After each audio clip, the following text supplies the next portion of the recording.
కూడా మీకు తెలుసు అధ్యక్ష, ఇక్కడ కూడా చాలామంది సహచరులు ఉన్నారు. చాలా చాలా అంశాల మీద, విభజన అంశాల అన్నిటి మీద కూడా నిరంతరం పోరాటం చేసి అది హైకోర్టు సాధించుకోవడం కావచ్చు అధ్యక్ష, కాళేశ్వరం లాంటి పెద్ద ప్రాజెక్టులకు అనుమతులు సాధించుకోవడం కావచ్చు అధ్యక్ష, అనేక అంశాల మీద కొట్లాడి కూడా పనిచేసినాం అధ్యక్ష. అంటే ఈ అంశాలు చెప్పడంలో ఉద్దేశం ఏంటంటే అధ్యక్ష, కేవలం పదవులు కావాలి రాజకీయం కోసమే టీఆర్ఎస్ పార్టీలోకి నేను వెళ్ళలేదు అధ్యక్ష. ఆనాడు టీఆర్ఎస్ పార్టీకి అవసరం, తెలంగాణ ప్రజలకు అవసరం అని చెప్పినారు కాబట్టి వెళ్ళిన అధ్యక్ష.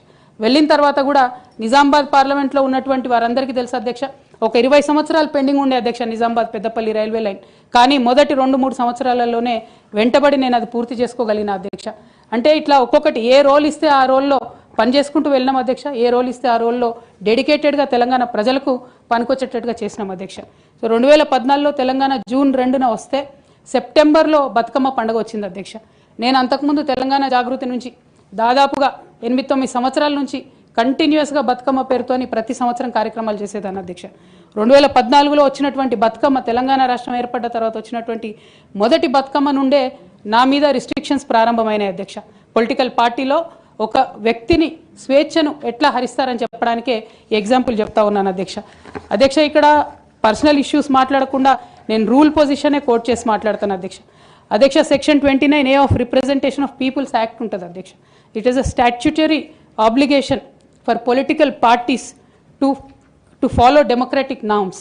అంటే ఒక వ్యక్తి ఒక పార్టీలో చేరాడంటే ఆ వ్యక్తి యొక్క భావజాలాన్ని కానీ, ఆ వ్యక్తి యొక్క భావ ప్రకటన స్వేచ్ఛను కానీ ఆ పొలిటికల్ పార్టీస్ హరించడానికి లేదు అధ్యక్ష.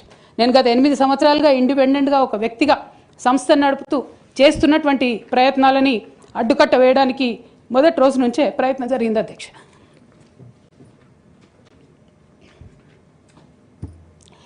కానీ ఎక్కడ కూడా నేను తెలంగాణ బిడ్డలని, తెలంగాణ ప్రజల్ని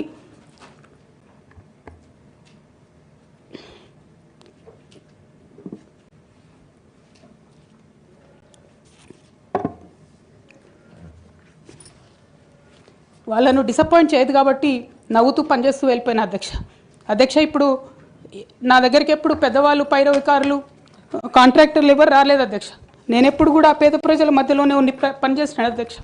నా దగ్గరికి వచ్చినటువంటి బీడీ కార్మికులు కావచ్చు, బీడీ టేకేదారులు కావచ్చు, అంగన్వాడీ టీచర్లు కావచ్చు, ఆశా వర్కర్లు కావచ్చు, ఐకేపీ ఎంప్లాయీస్ కావచ్చు అధ్యక్ష, అదేవిధంగా జిహెచ్ఎంసీ కార్మికులు కావచ్చు అధ్యక్ష, టీచర్లు కావచ్చు అధ్యక్ష, నిరుద్యోగులు కావచ్చు, ఆడబిడ్డలు కావచ్చు, సింగరేణి ఉద్యోగులు కావచ్చు, కరెంట్ ఎంప్లాయీస్ కావచ్చు, ఎవరు వచ్చినా అధ్యక్ష నేను కాదనకుండా నాకెంత వీలైతే అంత పనిచేసి పెట్టేటటువంటి ప్రయత్నం చేసిన అధ్యక్ష. అయినా సరే అధ్యక్ష, పార్టీ మౌత్ పీసులుగా ఉండేటటువంటి పార్టీ పేపర్లు, పార్టీ ఛానళ్ళు ఏ ఒక్కరు కూడా ఎన్నడూ కూడా మద్దతు ఇవ్వలేదు అధ్యక్ష. అయినా సరే ధైర్యం వదులుకోకుండా మొక్కువని ప్రయత్నంగా నేను ప్రయత్నం చేస్తూనే వెళ్ళాను అధ్యక్ష. తెలంగాణ రాకముందు, బీఆర్ఎస్ ప్రభుత్వం ఏర్పడకముందు ఒక మాట అనుకున్నాం అధ్యక్ష. కేసీఆర్ గారే పదే ఈ మాట చెప్పారు. ఉమ్మడి రాష్ట్రంలో మనకు కాంట్రాక్ట్ వ్యవస్థ వచ్చింది, మరి కాంట్రాక్ట్ ఎంప్లాయీస్తోని, అవుట్సోర్సింగ్ ఎంప్లాయీస్తోని దేశానికి నష్టం జరుగుతుంది, రాష్ట్రానికి నష్టం జరుగుతుంది, అందరికన్నా ఎక్కువ తెలంగాణ యువకులకు నష్టం జరుగుతుందని చెప్పారు అధ్యక్ష. ఆనాడు వారు సరదాగా ఒక మాట అనేవాళ్ళు, అందరికీ కాంట్రాక్ట్ పోస్ట్ ఉంది, మరి ముఖ్యమంత్రికి కూడా కాంట్రాక్ట్ పోస్ట్ ఉంటుందా అని చెప్పి ప్రశ్నించేవారు అధ్యక్ష. కానీ తెలంగాణ వచ్చిన తర్వాత 10 ఏళ్లలో కూడా కాంట్రాక్ట్ వ్యవస్థను మనం రద్దు చేసుకోలేకపోయినాం అధ్యక్ష. అది కాకుండా అవుట్సోర్సింగ్ ఎంప్లాయీస్, అవుట్సోర్సింగ్ వ్యవస్థను పెంచి పోసిపోయినాం అధ్యక్ష. బాధతో, చాలా ఆవేదనతో నేను ఈ మాటలు చెప్తా ఉన్నా అధ్యక్ష. తెలంగాణ సమాజానికి ఏదైతే ప్రశ్నించడం నేర్పించినటువంటి బీఆర్ఎస్ పార్టీ అధ్యక్ష, అంతర్గత వేదికలలో అనేక సందర్భాలలో నేను ప్రశ్నిస్తే అధ్యక్ష నా మీద కక్ష కట్టారు అధ్యక్ష. కేసీఆర్ గారు చుట్టూన్నటువంటి కొందరు వ్యక్తులు, తప్పక చెప్తున్నాను అధ్యక్ష ఈ మాట, ఎందుకంటే భారతదేశ రాజ్యాంగం ప్రకారం రాజకీయ పార్టీలు ఏవైనా కూడా ప్రజలకు ఒక దిక్సూచిగా నిలవాలి అధ్యక్ష, ప్రజలకు ఒక దారిదీపంగా నిలవాలి. పార్టీలోనే అంతర్గత ప్రజాస్వామ్యం లేకపోతే రాష్ట్రంలో ఎట్లా ప్రజాస్వామ్యం ఉంటుందనే విషయాన్ని కూడా మనందరం గమనించాలి కాబట్టి ఈ మాట చెప్తా ఉన్నాను అధ్యక్ష.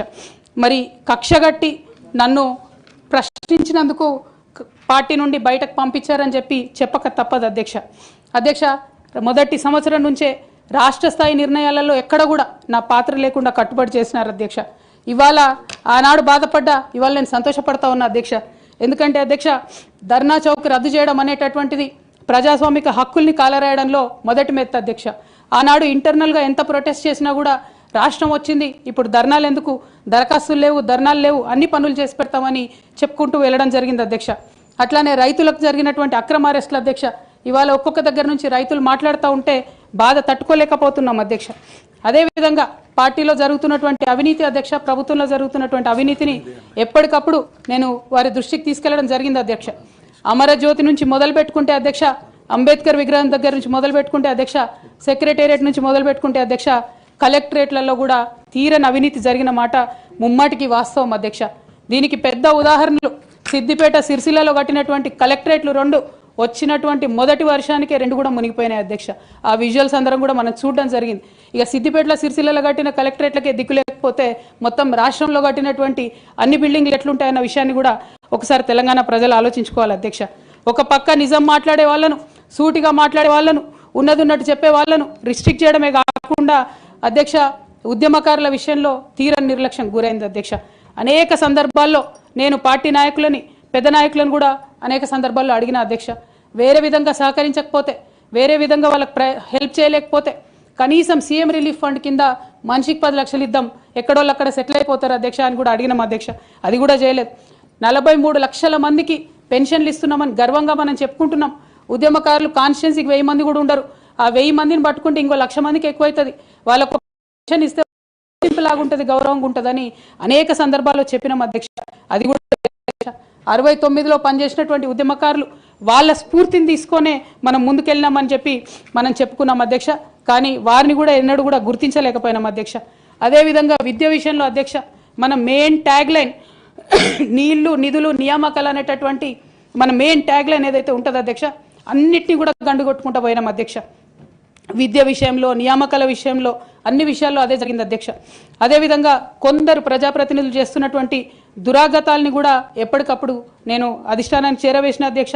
దాని మీద ఎటువంటి చర్యలు లేవు అధ్యక్ష. దానికి ప్రత్యక్ష నిదర్శనం ఇసుక దందాల్లో చేసినటువంటి అక్రమాలతోని నేరేళ్ల లాంటి దురాగతాలు జరిగినాయి అధ్యక్ష. దళిత బిడ్డల మధ్యలో అనవసరంగా బలైపోయిన అధ్యక్ష. ప్రజలకు ఇండ్లు రాలే అధ్యక్ష. కానీ ఆ కంపెనీకి మాత్రం 1,02,666 కోట్ల విలువైన ప్రాజెక్టులు ఒకటే కంపెనీకి పోయింది అధ్యక్ష. ఇది ప్రైవేట్ విషయం అని అనిపించవచ్చు అధ్యక్ష. కానీ తెలంగాణ రాష్ట్రం తెచ్చుకున్నదే ట్రాన్స్పరెన్సీ కోసం, తెలంగాణ రాష్ట్రం తెచ్చుకున్నదే అకౌంటబిలిటీ కోసం, తెలంగాణ రాష్ట్రం తెచ్చుకున్నదే ఇండిపెండెన్స్ కోసం. ఇవేవి లేనటువంటి తెలంగాణ రాష్ట్రాన్ని మనం ఊహించని కూడా ఊహించలేము అధ్యక్ష. చూసుకుంటూ ఊరుకోవడం కూడా సరికాదు అధ్యక్ష. అదేవిధంగా అధ్యక్ష, ఇంకో పక్క తెలంగాణను పదే మోసం చేస్తున్నటువంటి భారతీయ జనతా పార్టీ అధ్యక్ష. ఒక్క ప్రాజెక్ట్ కూడా నేషనల్ ప్రాజెక్ట్ హోదా ఇయ్యలేదు అధ్యక్ష. ఒక్కటంటే ఒక్కటి కూడా విభజన హామీలు అమలు చేయలేదు అధ్యక్ష. ఐఐటిఆర్ లాంటి సంస్థ మన దగ్గర వస్తే ఎంతోమంది యువకులకు ఉద్యోగాలు వచ్చాయి అధ్యక్ష. అవి పర్సనల్గా ఇవ్వకుండా ఆపారు అధ్యక్ష. అనేక కంపెనీలకు అయితే మీరు మహారాష్ట్ర బోండి, గుజరాత్ బోండి అని చెప్పి భారతీయ జనతా పార్టీ పెద్ద నాయకులు చెప్పి ఇక్కడ యువకులకు అన్యాయం చేశారు అధ్యక్ష. భారతీయ జనతా పార్టీ మీద ఎడతెగని పోరాటం నేను చేశాను అధ్యక్ష. అది పార్లమెంట్లో మాట్లాడడం కావచ్చు, బయట మాట్లాడడం కావచ్చు, అనేక అంశాల మీద కొట్లాడడం కావచ్చు అధ్యక్ష. ఇంత చేస్తే కేసీఆర్ గారి మీద కక్షతో అధ్యక్ష ఆఖరికి నన్ను జైల్లో కూడా పెట్టడం జరిగింది అధ్యక్ష. అయినప్పటికీ ఏనాడు మా పార్టీ నాకు అండగా నిలబడలేదు అధ్యక్ష. 3 సంవత్సరాలు నేను ఒక్కదాన్నే ఈడీతోని, సిబిఐతోని అనేక అంశాల్లో కొట్లాడుకున్న తప్పితే ఎక్కడ కూడా పార్టీ అండగా నిలబడలేదు అధ్యక్ష. ఇది ఎందుకు చెప్తా ఉన్నా అంటే అధ్యక్ష, ఒక పార్టీ అంటే ఒక సంఘం అధ్యక్ష. ఒక సంఘం అంటే ఒకే భావజాలంతో కలిసి పనిచేసే వ్యక్తులు అధ్యక్ష. ఒకడు గాయపడి పడిపోతే వాడిని ఎత్తుకొని పోతారు అధ్యక్ష, భుజాల మీద తీసుకొని పోతారు అధ్యక్ష. లేదు నువ్వు మా భావజాలంతో కరెక్ట్గా లేవంటే తీసి ఆనాడే అవతల పడేయాలి అధ్యక్ష. అట్లా కాకుండా అదే పార్టీలో కొనసాగాలి, కానీ పార్టీ మీకు అండగా నిలబడదు అనేటటువంటిది కరెక్ట్ కాదు అధ్యక్ష. ఇది డెమోక్రటిక్ సిస్టంలో కాన్స్టిట్యూషన్ స్పిరిట్ని తీసుకొని పనిచేసేటటువంటి పొలిటికల్ పార్టీస్ బిహేవ్ చేయాల్సినటువంటి పద్ధతి కాదు అధ్యక్ష. ఇవన్నీ ఇట్లా జరుగుతూ వస్తున్నటువంటి క్రమంలో బీఆర్ఎస్ పార్టీ అధికారం కోల్పోయింది అధ్యక్ష.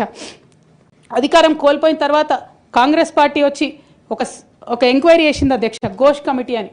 బీఆర్ఎస్ పార్టీలో ఉన్నటువంటి ఏ పెద్ద నాయకుడు కూడా మాట్లాడాడు అధ్యక్ష. కేసీఆర్ గారు అంటే ఎవరు మాట్లాడారు, అదే కేటీఆర్ గారినో హరీష్ రావు గారినో అంటే అందరు లేచి నిల్చొని మాట్లాడతారు అధ్యక్ష. నేను ఒకటే అంటే అధ్యక్ష, ఒక నాయకుడిని నమ్ముకొని ప్రాంతీయ పార్టీ అంటే ఏంది అధ్యక్ష? ఒక నాయకుడు అధ్యక్ష. ఆ నాయకుడు ఆయన భావజాలం, ఆయన ఐడియాలజీ మీద నడిచేదే ప్రాంతీయ పార్టీ. అది ఎన్టీఆర్ గారు పెట్టిన పార్టీ కావచ్చు, కేసీఆర్ గారు పెట్టిన పార్టీ కావచ్చు. ఆ పార్టీ నాయకుడికే దెబ్బ తగిలితే, ఆ పార్టీ నాయకుడి మీదకే మచ్చ వస్తే పార్టీ మనుగడకే అర్థం ఉండదనేటటువంటి ఉద్దేశంతో ఘోష్ కమిటీ అప్పుడు కూడా నేను ఒక్కదాన్నే జాగృతితోని ధర్నా చేసిన అధ్యక్ష. ఏ ఒక్కరు మాట్లాడరు అధ్యక్ష. ఆ తర్వాత అర్ధరాత్రి 2 గంటలకు కాంగ్రెస్ ప్రభుత్వం అసెంబ్లీలో సిబిఐ ఎంక్వైరీకి ఇస్తామంటే కూడా తెల్లారి 12, 1 గంటలు 2 గంటల వరకు కూడా మా బీఆర్ఎస్ పార్టీలో ఒక్క పెద్ద నాయకుడు కూడా మాట్లాడాడు అధ్యక్ష. కేసీఆర్ గారిని ఏమన్నా మాట్లాడారు అధ్యక్ష. మరి అట్లాంటి పార్టీ ఎందుకు ఉండాలి, ఉంటే ఏంది పోతే ఏందని నేను ప్రెస్ మీట్ పెట్టి బలంగా మాట్లాడిన అధ్యక్ష. నేను మాట్లాడలేదని నేను అంటలేను అధ్యక్ష. డెఫినెట్గా అవినీతి పరుల పేరు చెప్పిన, నేను హరీష్ రావు గారి పేరు చెప్పిన, వారి టీంలో ఉన్న అందరి సభ్యుల పేరు చెప్పిన అధ్యక్ష. ఇప్పుడు కూడా చెప్తాను అధ్యక్ష.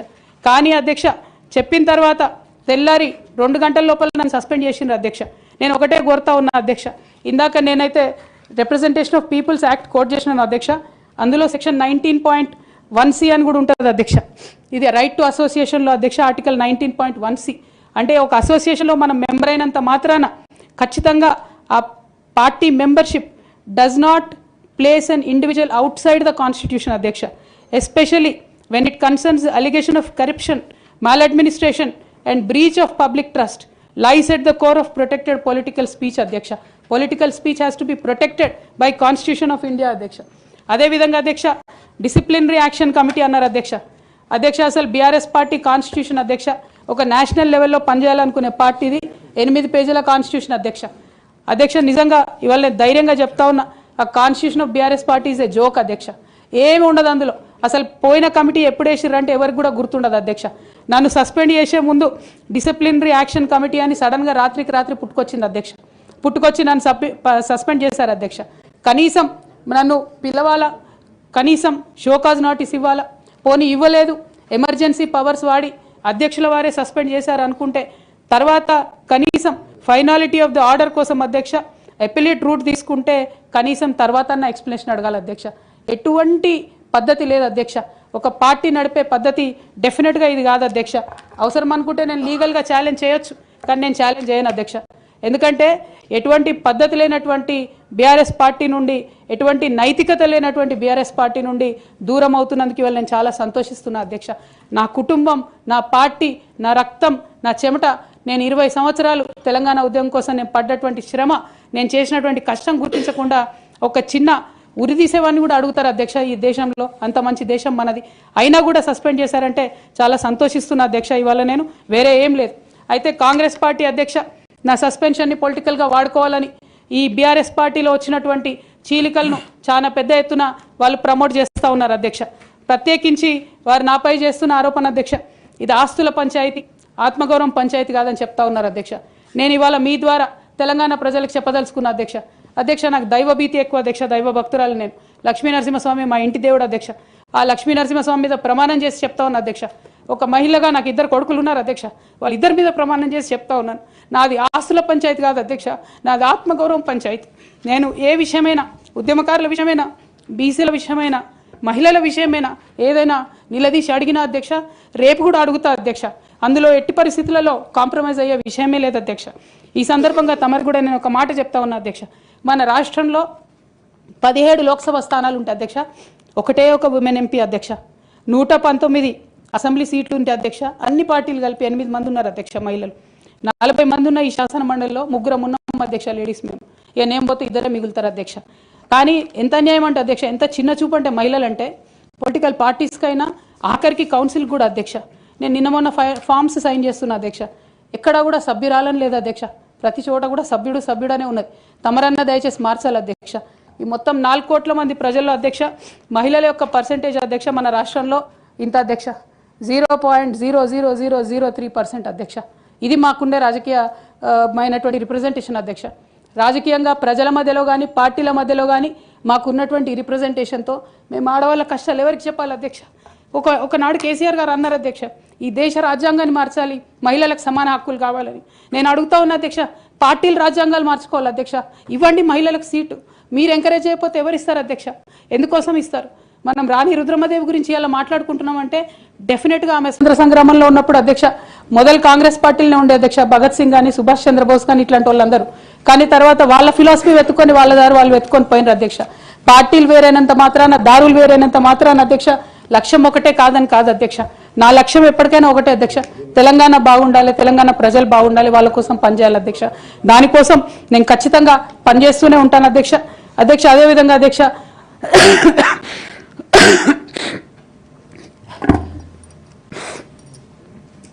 బీఆర్ఎస్ పార్టీ వైఫల్యాల్ని ఎండగడుతూ సక్సెస్ అయినటువంటి కాంగ్రెస్ పార్టీ అధ్యక్ష కంప్లీట్ గా వాళ్ళు కూడా అన్ని అంశాలను ఇగ్నోర్ చేసినారు అధ్యక్ష. నేను రిక్వెస్ట్ చేస్తున్నా అధ్యక్ష, ప్రధానంగా విద్య విషయంలో, నీళ్ల విషయంలో వాళ్ళు చేస్తున్నటువంటి తప్పిదాలే మీరు కొనసాగిస్తే డెఫినెట్ గా ప్రజలు మీకు బుద్ధి చెప్తారు, అందులో ఎటువంటి అనుమానం లేదు. నేను చివరిగా ఒక్క మాట చెప్తాను అధ్యక్ష, डरना नहीं किसी के भी पैरों के नाप से, डरना नहीं किसी के भी पैरों के नाप से, आखिर में पुण्य जीत ही जाएगा पाप से, आखिर में पुण्य जीत